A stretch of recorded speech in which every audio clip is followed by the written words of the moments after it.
کیا اندازہ لگا لے جب انہوں نے اپنی خواہشات پر اللہ کی مرضی، اپنی خواہشات کو اللہ کی مرضی پر قربان کر دیا، جب اس آیت پہ پورا اترے لن تنالوا البر حتى تنفقوا مما تحبون، اور مال والوں اور تجارت کرنے والوں اور ذمہ داری کرنے والوں، برادری والوں، خاندان والوں، تم اپنے مال سے محبت کرتے ہو، تم اپنی جان سے محبت کرتے ہو، تم اپنی آل اولاد سے محبت کرتے ہو، تمہارے بیوی بچوں کا پیار، تمہاری دکانداری، تمہارا کنبہ، تمہارا رقبہ تمہیں اللہ کے دین میں نکلنے کے لیے نہیں دیتا، رب کائنات کے لیے نکلنے نہیں دیتا۔ اللہ کا قرآن کہہ رہا ہے یہ پیارے محبت نہیں ہے، لن تنالوا البر حتى تنفقوا مما تحبون، تم اس وقت تک کامیاب نہیں ہو سکتے جب تک جگر کا ٹکڑا کاٹ کے میرے حوالے نہ کر دو۔ تمہارا مال کوئی نہیں، تمہاری جان کوئی نہیں، تمہارا خاندان کوئی نہیں، اور تیرے جسم پر ہونے والا مال بھی تیرا کوئی نہیں۔ یا اللہ پھر یہ کس کا ہے؟ فرمایا اِنَّ اللَّهَ اشْتَرَىٰ مِنَ الْمُؤْمِنِينَ أَنفُسَهُمْ وَأَمْوَالَهُمْ بِأَنَّ لَهُمُ الْجَنَّةَ، تمہیں دنیا کی خوشیوں کو میرے قدموں میں ڈال دیا، دنیا کی چاہتوں کو، اپنے جسم کے انگل کو، اپنے جسم کی بوٹیوں کو، اپنی اپنی اولاد کو، اپنی دنیا کی خواہشوں کو، اپنے مستقبل کو، اپنے قیمتی متاع کو میرے قدموں پہ ڈالا۔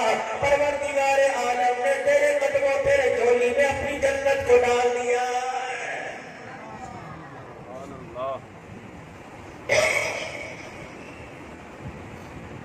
تیرے میرے گھر پہ لوگوں کی انگلی اٹھے گی، تیرا میرا رشتہ دار بولے گا، ان کے گھروں پہ لوگوں کی انگلی اٹھی، محمد کا خدا اٹھانا ہے۔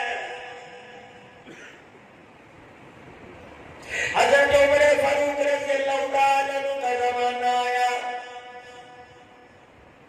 میں حسین کو کہاں تلاش کروں، میں حسن کو کہاں تلاش کروں، وہ دیکھو مجھے حسن عمر کے دروازے پہ نظر آیا۔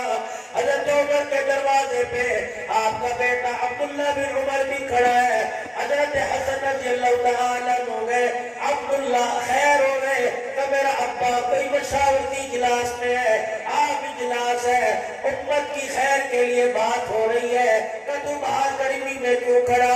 کہ میں اندر گیا تھا، میرے ابا جان نے مجھے دیکھ کے باہر بھیج دیا اور یوں فرمایا بڑوں کی باتوں میں چھوٹے ہی بیٹھا کرتے ہیں،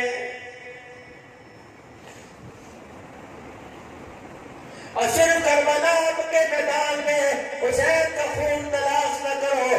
صحابہ کے خلافت کے دور میں، اور میرے عزیزو، صحابہ کے خلافت کے دور میں صرف اپنے ان کی خلافت کی پاسداری نہیں کرنی، ان کے خلافت والے دور کو اپنے دنیا کو بدلانا ہے۔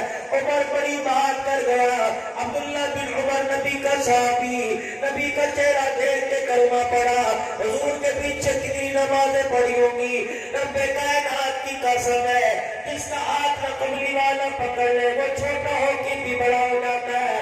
عبداللہ بن عمر کو آپ نے مجلس سے نکال دیا، فرمایا بچے بڑے بیٹھے ہیں، جب بڑوں کے درمیان بچے نہیں بیٹھا کرتے۔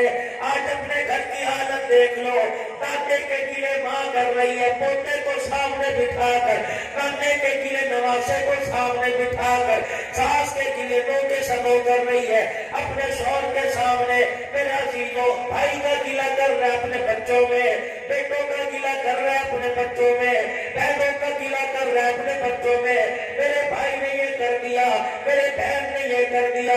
اور لوگوں، انسان ہے، فطری تقاضے ہیں، انسان ہے، بشر ہے، کبھی نہ کبھی خون جوش مارے گا۔ زندگی کے کسی حصے میں بھائی بھائی سے ملنا چاہے گا، بہن بھائی کے دروازے پہ آئے گی، رب کائنات کی قسم ہے تم لاکھ دل صاف کر لو، جن کے سینوں میں تم نے قد بھرا، ان کے سامنے بیٹھ کے بڑوں کی برائیاں کی، وہ تیرے بھائی کے درمیان دیوار بن جائیں گے، تجھے ملنے نہیں دیں گے، پھر کہیں گے ابا یہ ہمیں رکھ لے یا اپنے بھائیوں کو رکھ لے۔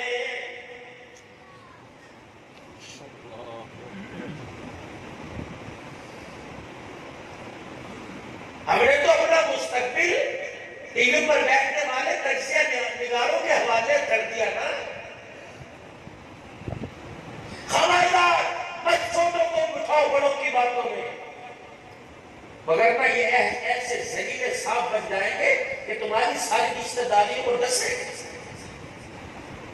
تنہا جیو گے، تنہا مرو گے، پھر یہ ایسا تمہارے سے. انہوں نے کہا جب سگے نے بے وفائی نہیں کی، بھائی نے بے وفائی نہیں کی، بیٹا کیسے کرے گا؟